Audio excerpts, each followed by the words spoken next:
ડીઝલની અછતથી ખેડૂતો છે ખૂબ જ પરેશાન। રાજ્યના અનેક શહેરોની એક સમાન તસવીરો સામે આવી રહી છે। ખેડૂતોને ડીઝલ જોઈએ છે પરંતુ મળી નથી રહ્યું, જેના કારણે ચોમાસાની સિઝનમાં ખેડૂતોને મોટો ફટકો લાગી શકે છે। માત્ર વાવેતર જ નહીં પરંતુ હવે તો શાકભાજી પકવતા ખેડૂતોને પણ થઈ રહ્યું છે નુકસાન। ડીઝલની અછતથી ટ્રાન્સપોર્ટ ન મળતા ધરતીપુત્રો મોટી મુશ્કેલીમાં મુકાયા છે।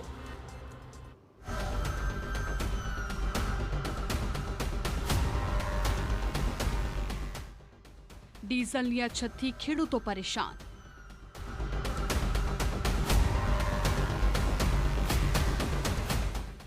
ક્યારે થશે આ સમસ્યાનું સમાધાન?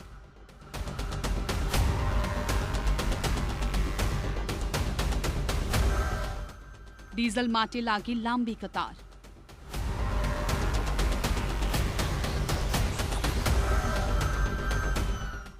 ખેડૂતોને ક્યારે મળશે રાહત?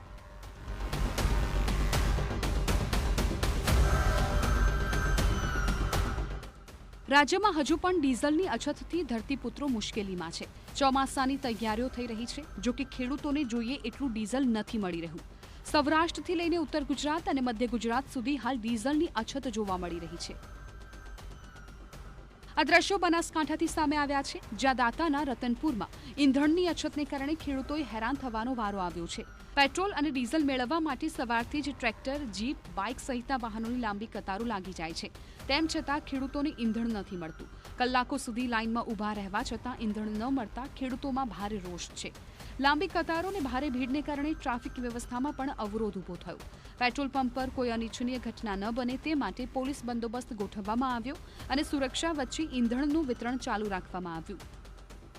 ડીઝલ પૂરતું મળતું નહીં। 10 લીટર જ ડીઝલ મળે છે। એમાં 5-5 કિલોમીટર ટ્રેક્ટર લઈને જવું પડે છે। તેમાં લાઈન લાગે છે। લાઈનમાં અમુક સમય ડીઝલ મળતું નથી, એટલે એ ટ્રેક્ટરો લઈને પાછું આવવું પડે છે। એમાં 2-3 લીટર અમારું ડીઝલ બળે છે। અત્યારે આ ટ્રેક્ટરના અંદર ડીઝલ થઈ રહ્યું છે। અમારા કોઈ કારબામાં ડીઝલ આપતું નહીં। અમારે આ ટ્રેક્ટર લઈને હવે કેવી રીતે ત્યાં પંપ ઉપર જવાનું? ડીઝલ માટે સવારથી ઉભા છીએ। અમે ખેડૂત માણસો છીએ, અમારી ખેતી બળે છે, બરાબર છે। અમને ડીઝલ મળવું જોઈએ, બરાબર છે।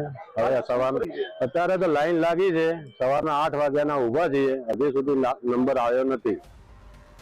આ તરફ જૂનાગઢમાં પણ આવી જ સ્થિતિ જોવા મળી રહી છે, જ્યાં ખેડૂતો વાવણી છોડી ડીઝલની લાઈન લગાવવા મજબૂર બન્યા। એક તરફ ડીઝલમાં ભાવ વધારાથી ખેતી મોંઘી બની છે, બીજી તરફ ડીઝલનો પૂરતો જથ્થો ન મળતા ખેતી કેમ કરવી તેવા સવાલ ઊભા થયા। તેથી ખેતી માટે ડીઝલનો અલગ કોટા રાખવામાં આવે તેવી ખેડૂતો સરકાર પાસે માંગ કરી રહ્યા છે। ડીઝલ છે ને એ ખેતીનો હાથ છે। જો ડીઝલ નહીં મળે તો ખેતી અત્યારે ટોટલી બંધ જ છે। પ્લસ અમારે અત્યારે જમીન તૈયાર કરવાની છે, એના માટે અમારે ખાસ ડીઝલની જરૂર છે। એટલે અમને લિમિટ વગરનું ડીઝલ આપે તો અમારી જરૂરિયાત હોય તે પ્રમાણે ભરી લઈ, કારણ કે દૂર ખેતરથી આવતા હોય તો દર વખતે અમને ધક્કો ખાવો પણ ન પોસાય। ખેતી પ્રધાન દેશની અંદર ખેડૂતોની બરબાદી, ડીઝલ ન મળે તો ખેતી થઈ ન શકે, કારણ કે ખેડૂત છે એ ટ્રેક્ટર આધારિત ખેતી ઉપર છે, ટેકનોલોજી ઉપર આધારિત ખેતી ઉપર છે। ત્યારે ડીઝલ જ ન મળે તો આ દેશનું અર્થતંત્ર રોકાઈ જવાનું છે। કારણ કે કોરોના કાળની અંદર ખેડૂતો જ્યારે ખેતરમાં હતા ત્યારે જીડીપી 8.5% રહ્યો હતો, અને આવી સ્થિતિની કપરી પરિસ્થિતિની અંદર ખેડૂતો અત્યારે જીવે છે। હવે જુઓ, છોટાઉદેપુરમાં પણ જોવા મળી રહી છે ડીઝલની અછત। પેટ્રોલ પંપ બહાર ડીઝલ માટે ખેડૂતોની લાઈન જોવા મળી રહી છે। પૂરતા પ્રમાણમાં ડીઝલ ન મળતા ખેડૂતોને ભારે હાલાકી ભોગવવી પડી રહી છે। ખેડૂતો કાળઝાળ ગરમીમાં ડીઝલની લાઈનમાં ઊભા રહેવા મજબૂર બન્યા। વાવણી સમયે લાઈન ઊભા રહેવાનો વારો આવતા ખેડૂતો પરેશાન જોવા મળ્યા। ખેડવાનો અત્યારે બહુ ચાલે છે, ખાતર નહીં મળતું, ડીઝલ નહીં મળતું, બહુ તકલીફ પડે છે। કેટલા લોકો લાઈનમાં ઉભા છે? હવે લગભગ 400 થી 500 માણસો અટવાયા છે। શું માંગ સરકાર પાસે? સરકારને ખાલી આ ડીઝલની વ્યવસ્થા સારી કરે એટલી માંગ છે। ખેડૂતો પર બેવડો માર।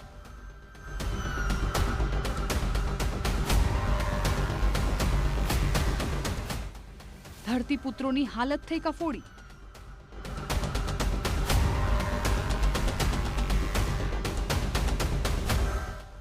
શાકભાજી ફેંકી દેવા ખેડૂતો મજબૂર।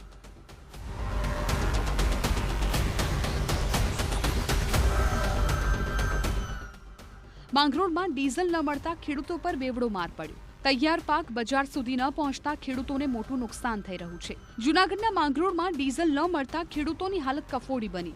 નાળિયેર અને આંબાના બગીચાઓમાં વાહનો માટે ડીઝલ ન મળતા માલ બજારો સુધી પહોંચાડવો મુશ્કેલ બન્યો. સ્થિતિ એ છે કે ઘણા ખેડૂતોનો તૈયાર પાક હજુ પણ ખેતરમાં જ પડ્યો છે. બીજી તરફ ખેડૂતને જમીન તૈયાર કરવા ટ્રેક્ટરની જરૂર છે, પરંતુ ડીઝલના અભાવે ખેતીના તમામ કામો ખોરવાઈ રહ્યા છે. સમયસર મશીનો તથા વાહનો ન મળતા પાક બગડી જવાની ભીતિ ઊભી થઈ છે. પાક છે એ આખો ફેલ જાય છે. વાઢી લીધો છે તોય પણ ફેલ જાય છે કે એક સકેડીમાં 1 કલાકમાં 3 લીટર જેવું ડીઝલ ઉપાડે છે. અટાણી કોઈ સકેડીવાળા આવતા નથી, કારણ કે ડીઝલ છે નહીં એના કારણોસર. અને અન્ય પણ અમારે જો નારિયેળીનું પણ ઘણું વાવેતર છે, તો નારિયેળી પણ કોઈ નારિયેળ પણ પાડવા નથી આવતું કે બોલેરામાં ડીઝલ નથી એના કારણોસર. ચોમાસું નજીક આવી ગયું છે, ખેતરનું સુધારવાના છે અને ખેતીનું કામ કરવા માટે ડીઝલ સૌથી મોટી જરૂરિયાત છે. તો આ તમામ વિસ્તારની અંદર ખેડૂતોને મોટી મુશ્કેલી પડી રહી છે. નારિયેળી છે, આંબા છે, તમામનો પાક આવી ગયો છે હાથમાં, અને એને ઉતારી અને માર્કેટ સુધી લઈ જવા માટે ડીઝલના જ વાહનો હાલે છે. અત્યારે ખેતર સુધારવું, મોસમને હાર્વેસ્ટિંગ કરવી અને બાકીનું આ જે ટ્રાન્સપોર્ટ અને માર્કેટ સુધી લઈ જવા માટે ડીઝલ વાહનોની ખાસ જરૂરિયાત છે. આ તરફ ખેડામાં પણ આવી જ સ્થિતિ જોવા મળી રહી છે. પૂરતા પ્રમાણમાં ડીઝલ ન મળતા ખેડૂતોને ભારે નુકસાન થઈ રહ્યું છે. તૈયાર શાકભાજીનો પાક ખેતરમાં ફેંકી દેવા ખેડૂતો મજબૂર બન્યા. પૂરતા પ્રમાણમાં ઈંધણ ન મળતા ટ્રાન્સપોર્ટ સુવિધા ખોરવાય છે. ખેડૂતોને તૈયાર પાક બજાર સુધી પહોંચવામાં મુશ્કેલી છે. માલ ટ્રાન્સપોર્ટેશન બંધ છે. અત્યારે માર્કેટની અંદર વેપારી અમારી જોડે 200 રૂપિયા માગે છે, પણ બજારની અંદર લોકલ 100 રૂપિયા કિલો બજારની અંદર સેલિંગ થાય છે. ખેડૂતો જોડેથી મફતના ભાવે લેવામાં આવે છે. ડીઝલના લીધે ટ્રાન્સપોર્ટેશન બંધ છે, એટલે લોડિંગ આઉટ જતું નથી બહાર. આમ ખેડૂતોને ભારે નુકસાન થઈ રહ્યું છે. ડીઝલ ન મળતા ખેડૂતોને આર્થિક રીતે ફટકો પડી રહ્યો છે. જો આગામી દિવસોમાં આવી જ સ્થિતિ રહેશે તો ધરતીપુત્રો પાયમાલ થઈ જશે.